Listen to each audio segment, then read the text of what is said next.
Mbjelljet vjeshtore tani më janë në fazën optimale kalendarike. Megjithatë, kushtet klimatike dhe temperaturat e lejueshme për mbjellje janë duke u shfrytzuar nga fermerët.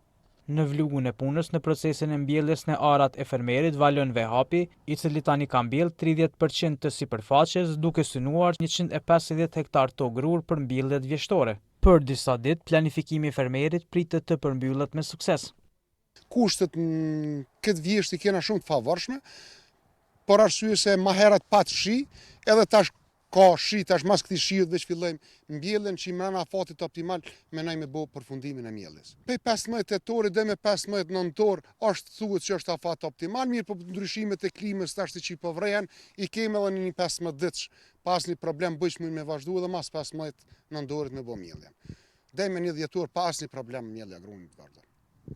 Tetori shihet si afat i favorshëm për mbjelljen e grurit. Për të arritur rendimente më të larta të grurit vjeshtor në Kosovë, profesori universitar i fushës së bujqësisë nënvizoi se duhet pasur parasysh zbatimin e praktikave të mira agroteknike, si përdorimi i farrave sa më cilësore dhe të certifikuara nga autoritetet kompetente, dhe harmonizim të drejtë të lëndëve ushqyese sipas fazave të rritjes dhe zhvillimit, në bazë të planifikimit për rendiment të pritshëm si dhe bazuar në kërkesat varësisht nga tipi i tokës ku realizohen mbjelljet.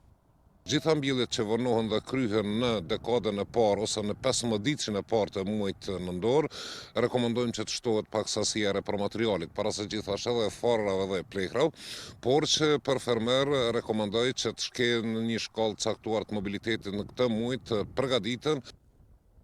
Ekspertë të fushës e konsiderojnë të rëndësishëm shtimin e hapësirave të mbjella me grur, e cila krijon mundësi më shumë për pak import të rrithrave. Profesor Rusinovci vënë pas se pavarësisht atyre që rekomandojnë për mbjelljet e tetorit, fal kushteve klimatike që po mbretrojnë edhe java e parë e nëntorit përkohë me mbylljen e masës së fundit agroteknike me mbjelljen e kësaj kulture, që ka karakterin prodhues dhe strategjik, duke mbjellë sa më shumë hapësira të arave me drithra, posaçërisht me grur. Mundësohet zbutja e importeve që për kulturat të cilat përkojnë me konturat tona agroekologjike, importi i tyre nuk justifikohet, thonë ekspertë të kësaj fushë.